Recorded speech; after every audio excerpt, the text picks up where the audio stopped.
听说王阿姨的儿子年终很高，过年给他包了30万的红包。哎，你看一下这个群组，女生30岁再不生哦，生不出来了啦！不要再挑了啦，再不结婚呢，嫁不出去了啦！想象中全家和乐融融，现实中整天都在内耗。鞋的位置放错了，洗碗巾用太多了，开车不要这样开，要那样开，一点小事都搞得如临大敌。嗨，我是安娜，欢迎回到我的频道。去年呢，我和大家分享过一条影片，我的家人为什么这么讨厌？这条影片啊，到现在还有观众在留言，是不是因为前一阵子过年1年1度的亲戚聚会、问薪水大会，还有催婚，让大家又回来看这条影片？每一次家人聚会，尤其是像过年这种时间一长，到了最后几天啊，都是在那边逃家倒计时。为什么我们平时明明情绪稳定、知书达理，面对家人的时候啊，就是易燃易爆炸？我自己呢，也经历过非常长的一段时间和我的父母相处的痛苦。我也尝试过去网络上找一些分享，看看有没有大神可以解答我到底要怎么样和自己的父母、自己的原生家庭相处。我还问过 ChatGPT， 可是呢，我看到的大部分的答案都是教我怎么转移话题，或者插科打诨，或者是教你怎么样优雅的回怼。但是其实和家人相处过的人都知道，好像大家都有和家人相处过，对不对？但是和家人相处有问题的人都知道，这一类的方法其实根本就没有什么实操的价值。本来相处就已经紧绷不爽了，你还在那边优雅的回怼，我就问这饭还吃不吃的？是奔着撕破脸去的吗？总之呢，在过去的一整年，我给自己做了非常多的心理建设，我下定决心要来面对我这个人生的课题。在我调整完了心态之后呢，刚刚过去不久的春节，我敢说这个春节是我有记忆以来这30多个春节以来，我和父母相处最和乐融融的一次。我不敢说我们之间的矛盾真的有变少了，但是我内心真的从来没有感觉这么平稳过。所以呢，今天这条影片就要来和大家分享破解亲情内耗的5个方法。我想要给大家一场真正的心理按摩，找到和家人相处的安全感。不论你是想要和父母升级关系的孩子，还是想要更懂孩子的父母，今天这条影片都会找到答案。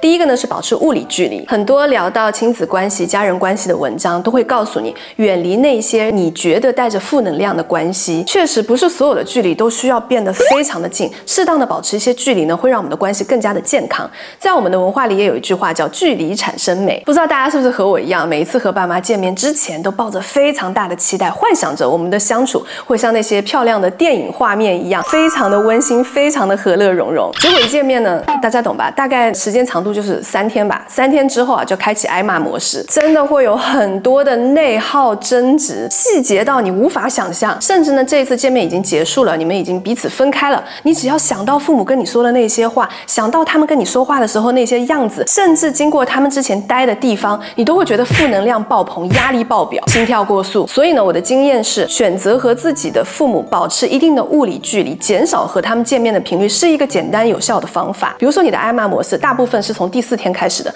你就把你们的见面的时间设置成3天，每次那个挨骂模式快要开始了，你们的见面就已经结束了。这种保持距离呢，绝对不是冷漠，而是一种自我保护。我呢，因为前几年家庭重心的选择，常住在高雄，所以和我父母住的比较远，一定程度上减少了日常的摩擦。但是呢，单纯的拉远物理上的距离，并不能解决所有的问题。这个部分我等一下会再讲。再来呢，是保持沟通距离。如果你是比较幸运的，在你父母中间常常和你内耗，常常你觉得这个关系怎么这么不舒服的，只是其中一个人，而另外一方呢是那个比较愿意理解你，只是说有一些表达方式可能不如你所愿，那你就可以试着尽量和这位心里愿意理解你、尊重你的这一方沟通，而不要去直面那个家庭内耗的制造者。我觉得大部分因为家庭相处喘不过气的人都会有一个问题，就是不论家里出现什么样的问题，有任何一个人提出什么样的问题，你都想要冲上去解决解释。但是今天我想要告诉你，请你试试看放轻松，你没有义务去解决解释每一个家里冒出来的问题。所以请你现在就在心里建起一道沟通保护墙，来保护你的沟通距离。当你面对一些你不喜欢的话题的时候，你有权利不听不回答。不知道大家在看一些社交媒体的时候，会不会跟我一样，看到一些关于家庭相处的文章，常常会把这个矛盾的矛头指向原生家庭，甚至在一些 po 文的表述里面，你可以非常明显的感觉到，原生家庭似乎是解决一切痛苦的万金油。我相信这个世界上确实存在着一些恶魔父母，如果你的父母是这样子的人，请记得要立刻马上逃离，使用道德还有法律的武器保护自己。这里特别插播一下，家暴专线是113，这是我儿子上个礼拜放学的时候告诉我的。的，这边也分享给有需要的大家。如果你的父母是一对正常人，我所谓的正常是社会定义上的正常，拥有正常的工作、正常的收入，遵纪守法，只是因为他们并不知道怎么样去处理家庭关系，导致你身处在一段并不那么美好的原生家庭关系里面，那我强烈建议你尽量的少去看网络上指向原生家庭会伤害人一生的这些文章，因为呢，我们人类就是这么的脆弱。当我们在看一些影片、一些文字的时候，会自动的带入我们自己的处境。或许你的父母并没有那么的坏，但是呢，在这些影片还有文字的渲染下，你的负面情绪会更加的高涨。非常多的心理学家也提到过，原生家庭对于一个人的人生影响是非常复杂的，绝对不是用原生家庭糟糕6个字可以简单概括的。或许你父母的行为和他们的父母有关，甚至和他们的胎儿记忆有关。如果大家感兴趣的话呢，可以去翻阅一些相关的书籍，而不是去接收一些非常笼统的快速资讯，用一些夸饰的断章取义来定义我们的家庭关系。在我之前和大家分享的讨厌的家人这条影片的留言里面呢，也有观众和我分享了他非常不堪的原生家庭的经历。在这里我也想要告诉所有有类似经历的你，原生家庭可能会影响我们，但绝对不能定义我们。泥泞里面也可能开出美丽的鲜花。人生的前30年可能是由原生家庭塑造了我们，但是后半生的幸福是由我们自己创造的。当我们长大成人之后，常常会因为各种各样的理由和父母就真的保持一段距离了。比如说你去外地求学，或者你要去工作，又或者你成家了。但是当我们和父母本身就有一些相处上的问题的时候，这样生硬的保持距离，常常会带来更不好的结果。我身边呢也有一些朋友和父母保持一段距离之后呢，就把父母封锁了。因为存在着一些距离，上一次还没有吵完的架就憋在心里生闷气，然后这一次见面呢又有新的架要吵，所以呢就非常容易新仇旧恨一起算。我自己也有非常多类似的经历，和父母见面完，然后吵架了，有一些不愉快，结果呢就要 say 拜拜了。say 拜拜之后呢，我自己就在心里纠结非常的久。毫不夸张的说，过去10年间，我因为和我父母之间的相处，崩溃大哭的次数比我因为任何理由哭的次数都要多。因为我一直在纠结一个问题，我想也是正在看影片的你或许正在纠结的问题，就是他们为什么不可以理解我？为什么他们要这么说？为什么他们要这么做？他们一定是因为有什么问题才会这样。所以呢，我想到的办法就是非常的积极的用我的方法去沟通。我觉得只要努力沟通就可以解决问题。但是换来的结果呢，就是我父母觉得为什么我要态度这么差，高高在上的指导他们。尽管事实上我做的仅仅是把我心里的话一点一点掏出来说出来给他们听，试图让他们理解他们的一些行为会对我造成伤害。现在想来，我觉得这些做法、这些想法很大程度上呢，是把我自己当成了一个课题。只有他们知道了哪里伤害了我，我才能好起来；只有他们跟我道歉了，我才能和自己和解；只有他们理解了我，我才能成为幸福的人。在我拼命的用我自己想象中的方法去沟通的这几年，说实话，我真的是蛮痛苦的。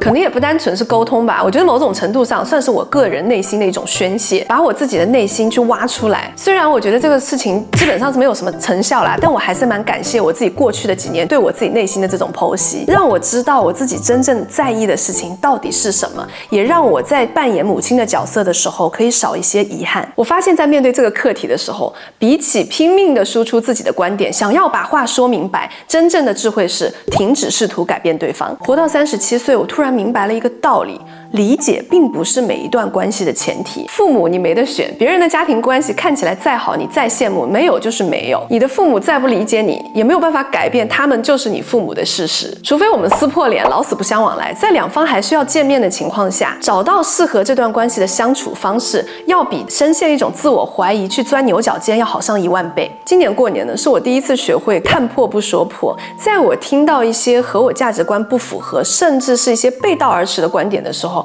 我选择的就是转移我的注意力，我不去重视它，而不会像之前那样想要据理力争，争个高下。因为我好像瞬间明白了，我就算战胜了我的父母，也一点意义都没有。我相信在我这么做的时候，我的父母也应该付出了一些对等的努力。有非常多的心理学家都提出过类似的观点，父母和孩子之间的期待存在着一种落差，很难完全的契合。就像每个人都期待自己有梦幻老爸、梦幻老妈一样，每一对父母都有自己想象中的完美小孩。我相信当我在纠结我的父母怎么这么不理解我，这么不懂我的时候，他们应该也在愤愤我怎么没有像他们认识的朋友的孩子一样这么的乖巧，这么的懂事。父母和子女之间的期待很难完全的 match， 这是一件非常正常的事情。当我知道了我的经历并不是某一种非常特殊的不幸的时候，我发现我更可以接受我内心的这种困惑了。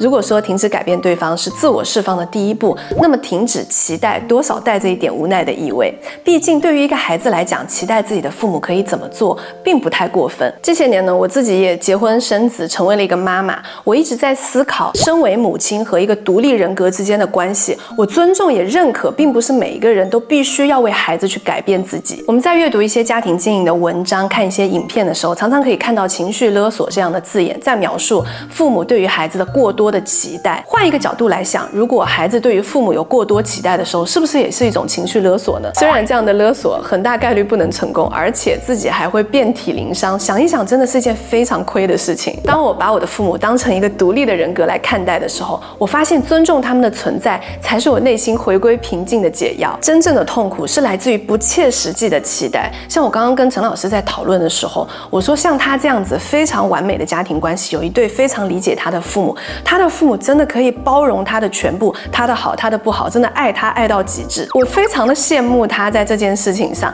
但是我发现，在我阅读了非常多的心理书籍之后，我发现像他这样的家庭关系啊，真的是占少数，所以我很难去期待自己也拥有那个占有少数的完美的家庭关系。就像我不能去羡慕那些我在报章杂志，在那些成功学的书籍里面看到那些世界1%的富有人群的时候，我在那里想，为什么我已经这么努力了，我却不是那个1%富有的人群呢？这没有为什么，没有就是没有。所以停止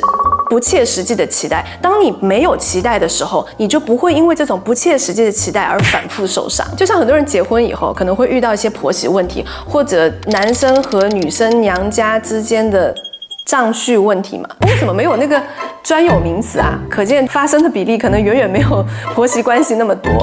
我发现停止期待不但适用于自己和原生家庭之间，也适用于所有你想要改善的亲密关系之间。我观察了非常非常多的案例，除了那种心理扭曲到极致应该直接报警送医的那种恶婆婆之外，很多婆媳之间的摩擦都是来自于这种不对等的期待。媳妇呢期待婆婆可以听自己的，理解自己，好好带孩子，不要那么啰嗦。婆婆呢期待媳妇可以朴素顾家，把自己当成亲妈来孝顺。这些问题我提供大家一个解决思路，或许可以解开80%的问题，就是请你把对方当成是好友的妈妈或者同事的女儿。你应该不会叫你好友的妈妈晚上帮你又煮饭又帮你带小孩吧？你也不会让你同事的女儿有事没事来家里给你请安吧？是不是豁然开朗了？那对待自己的父母也是一样。事实上大家都没有义务要为了对方改变自己。这段话请大家反复品味，不论是对自己的孩子，还是对自己的公婆，还是对自己的父母，都一样。如果说前面的这一些是我替自己还有你们穿上的盔甲，那接下来的这一部分是我想要替你们装上的 Lion Heart。首先第一点呢，就是你的父母没有办法代表你，他们的行为、他们的观点都不是你的价值标准。或许他们可能说了一些你非常不喜欢的话，或者他们可能做了一些你非常厌恶的行为，即便那是在很不适合的场合之下，也请你牢记这一句话：你绝对不需要因为父母的言行举止觉得生气或者丢脸，进而战火升级。那第二点呢，就是你的父母无法真正的伤害你。如果你已经长大成人，可以独立的看我现在这条影片，或许你的父母曾经在言语上对你的心理造成一些伤害，但是请你记住，他们没有对你的身体造成真正的伤害。当然了，如果你的父母对你的身体造成了真正的伤害，请你善用113，马上打电话去处理这个问题。但是呢，对于一些正常的家庭来讲，父母对孩子造成的伤害，都是因为父母的一些无知或者无心之举造成的一些心理伤害。很多心理学家都有提到过，大部分的父母都习惯把家庭问题归因在自己的孩子身上，因为找别人身上的问题啊，总比找自己身上的问题要来得简单的太多太多。除了刻意主动去学习那一小撮父母之外，大部分的父母非常难从自己身上发现问题，更不要说成为更好的父母了。这就是现在世界上大部分父母的现状，所以我们并不是最不幸的那一个人。当然了，我们也是第一次当别人的孩子，虽然没有遇上自己想象中的那种完美父母，会有一点点遗憾，但是我们也没没有必要为了别人的过错来惩罚自己。或许你的父母因为各种各样的原因成为了那个家庭内耗的制造者，我自己就有很多这样类似的经验。频道的观众呢也和我分享过，不论自己做什么，自己的父母或者公婆好像总能找出那个理由来挑三拣四或者冷嘲热讽，即便是开心的事情，也能从里面找出3、5个毛病，说出一些让你不舒服的话。以前我遇到这样的状况，我肯定痛苦不堪，非常的难受。但是现在我会更多的去思考对方是不是真的有恶意。当我发现其实他并没有恶意的时候，就可以更快的释怀。即使有些时候你可能遇到的是非常恶意的情况，这种情况和对方的心理有非常大的关系。有一些人呢，就是透过刺激贬低别人来获得快乐。当你表现出被刺激觉得不开心的时候，对方可能还会揶揄你怎么这么玻璃心啊。这个时候我们就成为了活生生的靶。但是当我们知道这些都没有办法真正的伤害我们，并且我们坦然接受的那一刻，你会发现你内心异常的平静，对方也会觉得这么做好像蛮无趣的。第3点呢，就是承认自己的不完美。过去我非常羞于和大家提起我自己在原生家庭处理上的捉襟见肘，我希望大家看到的一切都是完美无瑕的。但是在我过去沉淀的这1年里面，我发现每一个人的原生家庭都面临着这样或者那样的关系，这非常的正常。承认我自己的不完美，并不代表我是一个不堪的人，也不代表我自己不值得被爱。在这里呢，也和大家分享一个我自己常常使用的快速自洽的一个小方法，就是找到和你有相似缺点的伟大人物。比如说贾伯斯，他是被自己的亲生父母弃养的。那在贾伯斯成长过程中呢，也非常早就知道自己是被领养的。我在看贾伯斯这段经历的时候，就在那里想，我们大部分的人面对的原生家庭的问题，大多都是沟通啊、相处啊这些问题。贾伯斯这么成功的一个人，他是被整个家庭弃养抛弃虽然贾伯斯在成为父亲之后，也选择了不要自己的女儿，在处理自己家庭关系上有这样那样各种各样的问题，但是影响他成为一个非常伟大的人物吗？那个时候我就意识到，有一些原生家庭的沟通问题有这么一点不完美，那又怎么样呢？在这点上我都比贾伯斯还厉害那个时候我就突然觉得自己好棒棒，就觉得承认自己有一些不完美到底有什么好羞耻的。或许过去我并没有拥有完美处理原生家庭的这个能力，但是当我成长之后，我发现人没有完美的，而过去我身上受到的这些创伤也成为了我的信念还有动力。我期待，我也希望所有原生家庭带给我的遗憾可以停止在我的身上，我的孩子有权利可以快乐的长大。真正的疗愈不是改变别人，而是对自己的接纳。自洽可以解决你90%的人生纠结。那在处理紧张的家庭关系的时候啊，有适当的抽离感是一件非常重要的事情。请你记住，并不是每一个话题你都需要投入情绪。就拿现在比较流行的话来讲，就是已读乱回。当你已经拥有了强心脏还有盔甲的时候，你会发现你真的没有那么容易被激怒还有点燃。你就像一颗磐石一样，你可以打开上帝视角来看整个家人相处的画面。所以当一个话题开始走向不对劲的时候，你就会像一个操控游戏的玩家一样，绝对不会选择升级战火。所以我在开头跟大家聊到的很多的攻略，甚至 ChatGPT 回应你说要去插科打诨，要去优雅的回怼，去做一些这样的回应，并不是说没有用，而是我觉得有一点本末倒置了。这件事情是我们做完刚刚全部的事情之后，最后才要做的一件事情。那我发现有个方法很好用，就是问你的父母关于你小时候的事情。因为即便在父母眼里，长大后的我们是多么的叛逆，多么的不受控，在他们记忆里面存在的嫩婴幼儿时期的我们，都是那么的粉嫩可爱。爸爸，我幼儿园上学的时候会哭吗？妈妈，我小的时候是不是也很喜欢吃这家的甜糕？帮他们多去回忆一些你们之间的美好，既可以转移焦点，又可以找到温馨交流的话题。你会发现，其实也不是每一次和父母聊天都会像打开火药库一样。